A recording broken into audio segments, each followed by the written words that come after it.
Bonjour à toutes et à tous, j'espère que vous allez bien. Je m'appelle Touko Totiri de la chaîne des Visionnaires. La chaîne a pour but de promouvoir l'entrepreneuriat et l'investissement en Afrique.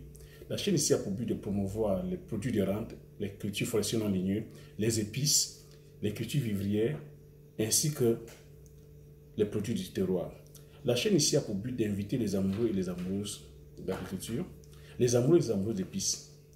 La chaîne ici a pour but de retracer mon parcours entrepreneurial. Quand il y a de cela 7 ans, j'ai embarqué femmes, enfants, frères et sœurs dans une aventure entrepreneuriale avec pour mission de produire, transformer et puis marketer.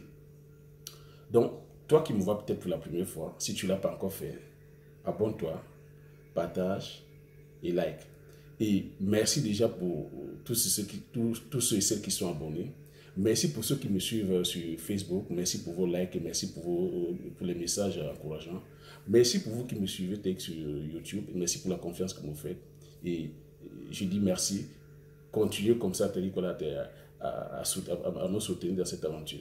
Donc, dans la vidéo d'aujourd'hui, il est question de te dire pourquoi et comment est-ce que tu devais te lancer, toi aussi, dans la culture du poivrier, donc dans la culture du poivre. Donc, pourquoi et comment toi aussi tu devais te lancer au Cameroun dans la culture du poivre, et toi aussi tu pourrais aussi te lancer dans la culture du poivre en Afrique. Donc, je vais déjà commencer d'abord par les Camerounais, parce que je suis d'origine camerounaise et vous allez comprendre pourquoi. Pourquoi toi, en tant que Camerounais, tu devais aussi te lancer dans la culture du poivre. Ça, avant de te dire pourquoi, je vais t'expliquer pourquoi est-ce que moi je me suis lancé dans la culture du poivre. Parce que tu comprendras plus tard quand je vais détailler tes profils la vidéo, pourquoi est-ce qu'il est important d'avoir un pourquoi. Et pas un seul pourquoi, et plusieurs pourquoi. Donc il ne faudrait pas seulement qu'on se limite sur le volet pécuniaire, sur le volet de la rentabilité, sur le volet économique, car ah oui, c'est parce que le poivre donne beaucoup d'argent. Oui, ça c'est une des raisons, mais il faudrait creuser encore plus parce que je vais t'expliquer, je vais te dire pourquoi et tu comprendras. Et si tu me suis depuis un petit moment, tu sauras pourquoi je dis. Parce que si tu suis déjà avec les différentes vidéos, tu comprendras pourquoi je dis qu'il est important d'avoir plusieurs pourquoi. Moi, pourquoi est-ce que je me suis lancé dans la culture du poivre de Penja ou la culture du poivre de Mungo?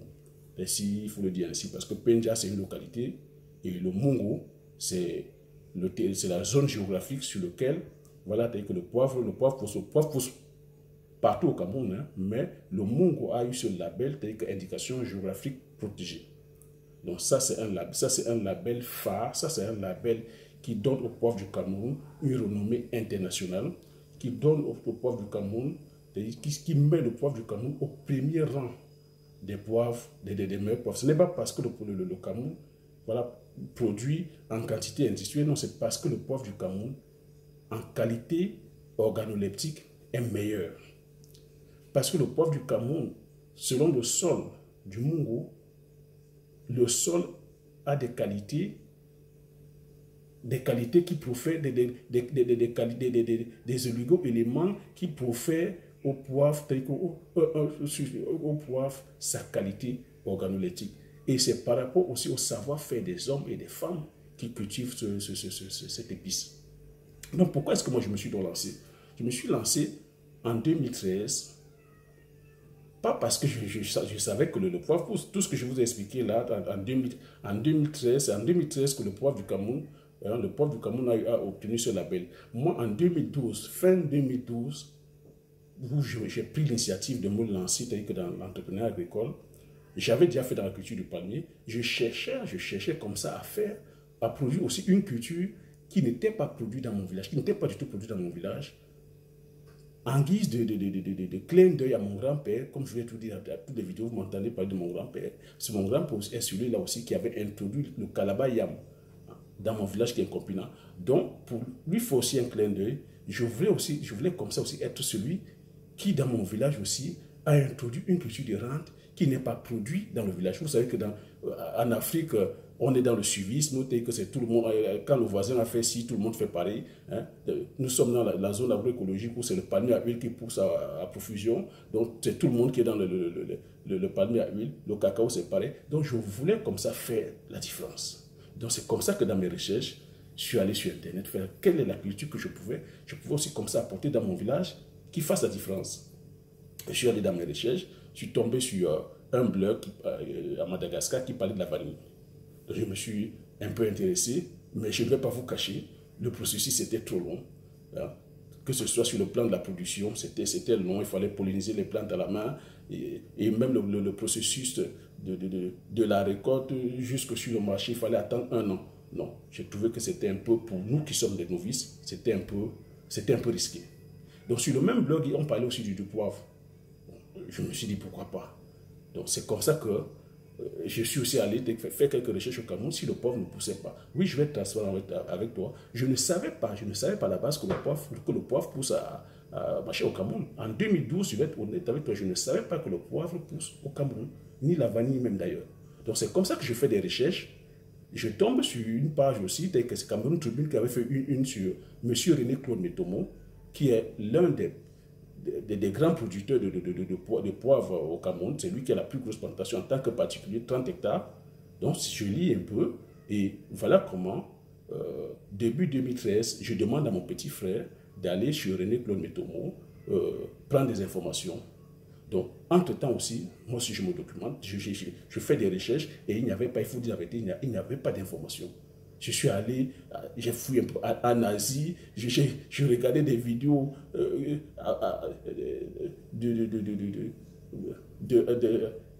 en Asie, parlant une langue que je ne comprenais pas, mais comme j'ai cette culture-là agricole, je voyais des gestes. J'ai envoyé mon petit frère en début 2013 parce que pour faire cultiver le poivre, il faut commencer d'abord par les tuteurs. Donc, pour faire court, dans le comment, je vais vous expliquer. Donc, voilà pourquoi je me suis lancé dans la culture du poivre. Donc, maintenant, moi, je vais te dire pourquoi est-ce que tu as te lancé. Donc, il faut avoir ce pourquoi-là. Le pourquoi aussi maintenant, parce que sur le plan pécunier aussi, il faut le dire, c'est une culture qui rapporte au gros. Oui, je sais qu'on aime bien entendre parler d'argent, mais moi, en tant qu'entrepreneur, le volet argent, je suis plutôt beaucoup plus focus sur qu'est-ce que je vais apporter, sur la contribution que je vais apporter. Et je pense que ça doit aussi faire partie de ton pourquoi. L'argent, c'est vrai, l'argent est tout simplement le résultat de ce que tu auras apporté, de la contribution que tu auras apportée. Donc, je pense qu'en tant qu'entrepreneur, nous devons plutôt être focus sur le service qu'on apporte aux autres. C'est plus tu sers, plus c'est-à-dire que tu as en retour la récompense de tes services. Donc, moi, c'est ça ensemble ça fait partie voilà ce qui fait partie de mon pourquoi. Maintenant, sur le plan pécunier, le poivre, c'est une épice, c'est une culture qui rapporte gros. 1 kilo de poivre de Penja au Cameroun, ça oscille entre 6 000 francs et 15 000 francs. Donc, sur le plan pécunier, c'est du costaud. Et si tu fais de l'exportation, ici en Europe, c'est dans de 50 € jusqu'à 150 €. Donc maintenant, pourquoi est-ce que nous devons nous lancer? Pourquoi est-ce que toi, je t'invite en tant que Camerounais? Pourquoi est-ce que je ne pourrais pas aussi garder l'information pour moi dire, ah, c'est bon, ok, j'ai réussi la culture, je vais garder pour moi, comme ça d'autres Camerounais ne pourront pas produire. Non. Je vous invite à venir massivement avec vous lancer dans la culture du poivre. Pourquoi? Parce que seul, on ne peut pas satisfaire la demande déjà nationale. Seul, on ne peut pas satisfaire la demande déjà continentale. Seul, on ne peut pas satisfaire le monde. Il y a 7 milliards, voire 9 milliards d'habitants sur la planète. Donc, vous voyez que même le monsieur René Claude Métomo qui est avec 30 hectares, il est incapable de satisfaire le besoin national. Le Cameroun a 26 millions d'âmes. Il est incapable de satisfaire. Je ne parle pas de la demande africaine et la demande mondiale. La PHP qui a 80 hectares, ils sont incapables. Moi-même, je suis à hauteur de 4 hectares, je serai incapable. C'est pour ça que je dis, si nous voulons satisfaire déjà la demande nationale, il faudrait qu'on soit plusieurs à produire le poivre. Si nous voulons aussi satisfaire le besoin mondial, africain, continental, il faudrait qu'on soit plusieurs. Si nous voulons satisfaire le besoin mondial, il faudrait que nous soyons plusieurs. Et si nous avons ce label, le label n'est pas juste une décoration qu'on nous donne. Le label est là aussi pour apporter de la plus-value. Le label aussi est là pour qu'on puisse servir le monde. C'est ça qui fait le poids. On a le meilleur poivre du monde, oui. Mais est-ce que nous avons la capacité de pouvoir servir la demande? Non. Donc c'est pour ça que je t'invite toi aussi à t'y mettre, à te lancer. Mais avant de t'y lancer, je te dis aussi, forme-toi, forme-toi. J'espère que tu verras cette vidéo. Hein, au moment où tu verras cette vidéo, tu te seras décidé vraiment à aimer la culture, parce qu'il faut déjà d'abord aussi aimer la culture. De te former, de te renseigner. Aujourd'hui, il y a des ouvrages, c'est pour ça que je fais aussi cette vidéo. Pas à pas, tu regardes. Peut-être au moment où tu seras décidé aussi, je sais aussi à même de apporter ma modeste contribution. Pour l'instant, je suis au stade de la croissance. Je suis encore en train d'élargir les champs. Je suis en train j'ai déjà préparé la pépinière pour 2019. Donc, juin 2019, on va encore élargir pour 1 hectare. Mais peut-être d'ici l'année prochaine, je serai aussi dans le stade où je serai en train de vendre, de vendre les boutures. Donc, si tu es patient, si tu penses que c'est maintenant que tu vas te lancer aussi, ben, je t'invite déjà de te former. Il y a des pépiniéristes aussi qui sont là. Mais fais attention, fais vraiment attention. Va vers ceux qui s'y connaissent. Parce que j'ai été victime en 2013.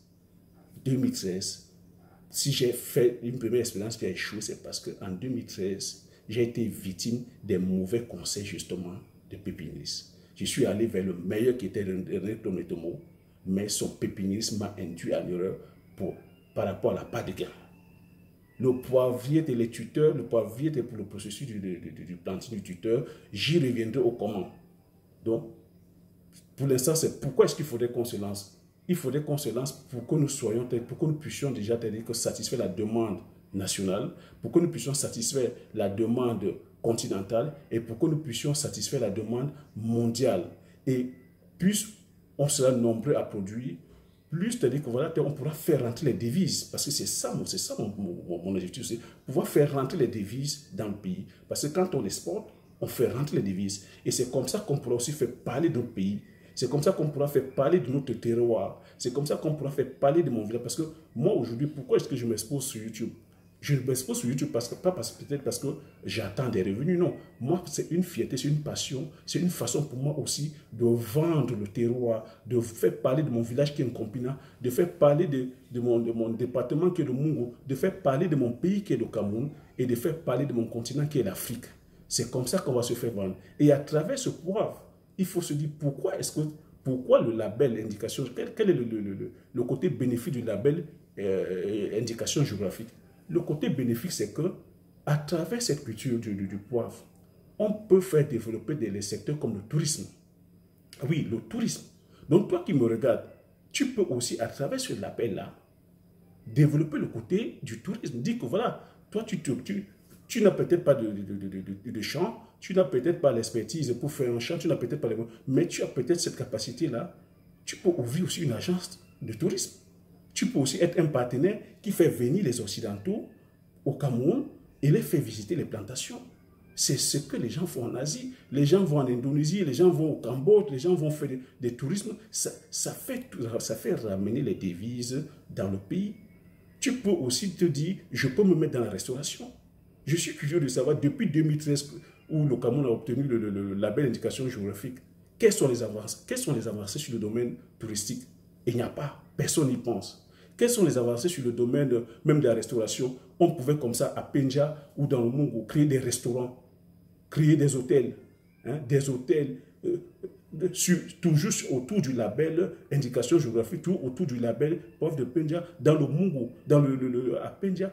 On devrait aujourd'hui, à nos jours aujourd'hui, avoir des restaurants, des hôtels qui accueillent des touristes, même sur le plan à Douala ou à Yaoundé, on a des expatriés qui adorent ça.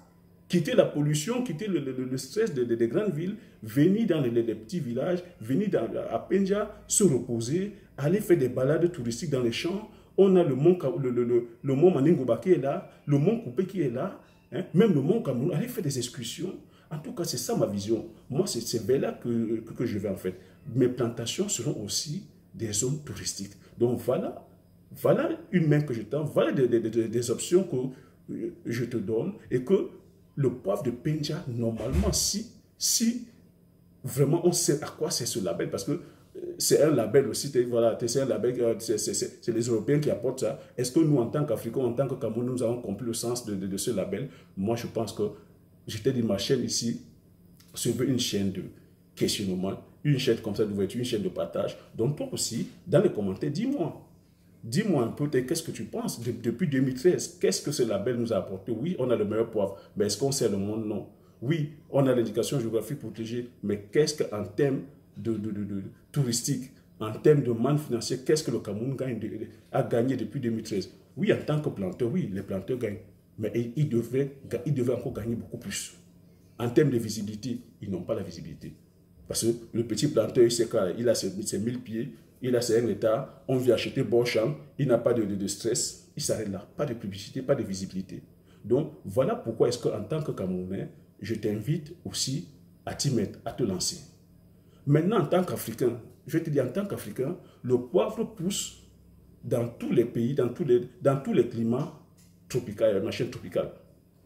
Donc, c'est une culture des tropiques, c'est une culture qui pousse dans des zones chaudes et humides. Donc, en tant qu'Africain, tu peux aussi te lancer dans la culture. Je sais que le poivre pousse bien en Côte d'Ivoire, le poivre peut bien pousser au Gabon, ça peut pousser au Nigeria, ça peut pousser en Centrafrique. Donc, partout où il y a de l'eau, il y a de la pluie, ça peut pousser. Maintenant, tu ne vas pas te limiter parce que tu n'as pas l'indication géographique protégée. C'est un processus. Ça se trouve que dans la zone agroécologique où toi tu te trouves en Afrique, ça se trouve que le sol aussi, c'est un sol propice. Il suffit juste que des spécialistes, que l'OAPI aussi, voilà, pour faire la demande, qu'on vienne sonder les sols, qu'on vienne faire des recherches. Et voilà comment aussi tu pourras. Mais même si tu n'as pas un sol déjà, c'est-à-dire que labellisé, l'épice en elle-même, déjà, c'est une épice, hein, c'est une épice qui vaut de l'or. C'est une épice qui vaut de l'or. Et ça, ce n'est pas d'aujourd'hui que ça date. Ça date depuis l'époque romaine. Hein. C'est une épice c'est la seule épice qui est cotée en bourse. C'est une épice qui, à l'époque, avait la même valeur que l'or. Donc, jusqu'à nos jours, c'est une épice où tu n'as pas besoin de faire de publicité. Elle se vend toute seule.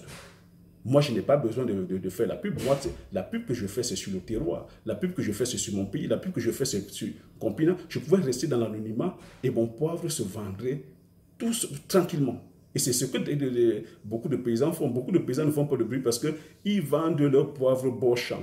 Certains viennent consigner, même quand les grossistes viennent consigner, même quand la culture n'est même pas encore mature.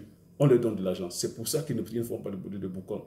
Donc, ça, moi, je le fais par passion, je le fais aussi en guise de vendre le patrimoine, d'exposer le patrimoine, de promouvoir le pays, comme je dis, promouvoir le continent et montrer que c'est possible. C'est une culture qui n'est pas facile.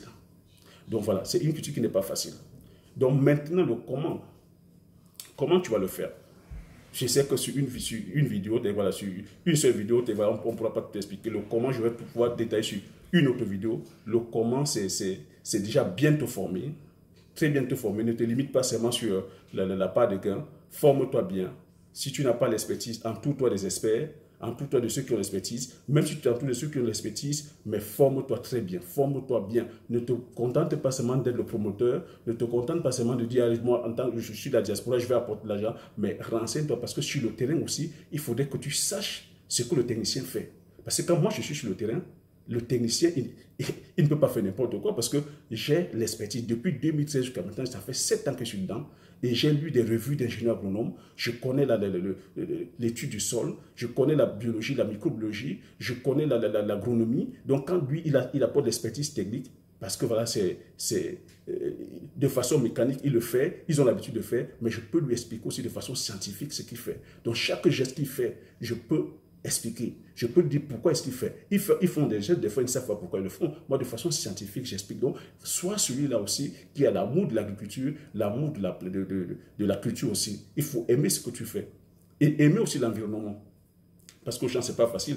Vous avez vu des vidéos, hein, je suis en sueur, j'ai des moucherons qui viennent sur les oreilles, les yeux et tout. Donc, il faut aussi aimer l'environnement. Il ne faut pas faire l'agriculture étant assis sur le canapé et en passant les autres. Donc, ça aussi, le comment, c'est ça, bien se former. Très bien se former et puis s'entourer des experts. Le comment, c'est-à-dire que les détails, je prends les détails aussi sur d'autres vidéos dont la culture se fait déjà, le choix du terrain, le choix du sol. Le poivre ne pousse pas dans les sols marécageux. Le poivre ne pousse pas dans les sols sablonneux. Le poivre ne pousse pas dans les sols avec du gravier. Donc c'est un sol, ça pousse dans des sols vraiment bien drainés, des sols avec beaucoup d'humus. C'est une culture où les racines sont plutôt, vont plutôt de façon latérale, les racines ne sont pas pivotantes. Donc il faut que ton sol soit humifère, qu'il y ait beaucoup plus d'humus. Et c'est une culture qui pousse sous ombrage. Donc il faut planter le tuteur un an avant. Donc nous sommes en 2020, tu plantes ton tuteur en 2020, c'est en 2021 que tu plantes le poivrier. Donc j'aurai le temps comme ça de détailler sur une autre vidéo parce que c'est le comment, c'est vraiment, il faudrait une vidéo entière. Hein, sinon, on risque de faire la vidéo très long. Donc sur ce, je t'invite ou je vous invite massivement aussi à vous lancer dans la culture du poivre de Penja, en tant que Camerounais, de se lancer dans la culture du poivre de Penja, en tant qu'Africain, de se lancer aussi dans la culture, parce que voilà une culture qui peut aussi, qui apporte des devises et qui peut nous donner, c'est-à-dire que voilà, le pouvoir économique, parce que si nous sommes les premiers en Afrique à produire le poivre, donc ça veut dire qu'on a une pression aussi à apporter au monde. Le poivre est l'épice la plus consommée au monde. Donc, si tu es le premier producteur du poivre, ou si l'Afrique est le continent premier producteur du poivre, on peut aussi avoir notre mot à dire. Je vous ai toujours dit, hein, l'agriculture, c'est la bombe atomique, c'est lui qui nourrit le monde, mon ami, c'est lui qui a le pouvoir de décision. Hein. C'est plus que le pouvoir dissuasif du nucléaire. Donc, voilà. Sur ce, je t'invite donc à liker, partager, et commenter et me donner ton avis, me dire aussi pourquoi est-ce que tu es réticent par rapport à la culture, pourquoi est-ce que tu ne te lances pas, ou quels sont les freins. Je sais que les freins sont beaucoup plus financiers parce que, renseigne-toi très bien, c'est une culture qui est très onéreuse. Je ne vais pas te cacher, elle est très onéreuse. Donc, avant de te lancer, c'est pour ça que j'insiste, forme-toi bien. Un plant de poivrier coûte 1000 francs. Et pour un hectare, il faut 2500 pieds. Donc, tu vois que tu ne prendras pas juste 2500 pieds. Il faut prendre à la moyenne, même peut-être 4000 pieds parce que tu peux aussi compter des pertes. Donc, pour commencer juste en termes de bouture, tu n'es pas à moins de 4 millions. Mais je vais te conseiller aussi de ne pas commencer à un hectare, de commencer peut-être même avec 500 pieds. Même avec 300 pieds, le temps de voir comment ça s'adapte sur ton sol, le temps de prendre la main. Et tu pourras aussi développer ainsi de suite. Parce que je sais que le frein, c'est ça. Le frein, c'est parce que c'est une épice qui coûte vraiment, qui est onéreuse à mettre en place. C'est pour ça qu'il y a très peu de producteurs. Au Cameroun, nous ne sommes que 400 producteurs tout cassés à produire le poivre. Et quand je dis 400 producteurs, vous avez ceux qui ont 500 pieds, vous avez ceux qui ont 1000 pieds, vous avez ceux qui ont 300 pieds, les courageux ont 1 hectare, ont 2500 pieds. Monsieur René Claude Métoumont est là avec 30 hectares. Moi, je suis là, c'est-à-dire que dans nos débuts, nous avons déjà 14 000 pieds et on prévoit encore mettre 5 000 pieds. Donc, vous voyez, donc, vous faites comme ça. Quand vous faites 14 000 pieds, vous faites fois 1000, vous voyez le chiffre que ça fait. Donc, c'est une culture déjà qui sélectionne, comme j'ai coutume de le dire, qui sélectionne les élus. Mais ça demande du courage, pour se lancer dans la culture du poivre. Du courage sur tous les plans du terme. Donc, je ne vais pas la faire trop longue. Donc, je ferai comme ça une autre vidéo pour expliquer le comment faire, la procédure à faire pour pouvoir réussir correctement son champ de poivrier. Donc, sur ce, je te dis ciao et à la prochaine vidéo. N'oublie pas, commente, partage, abonne-toi. Et appuie sur la petite cloche de notification, comme ça tu pourras recevoir les vidéos, les prochaines vidéos lorsqu'elles apparaîtront. Merci. Ciao.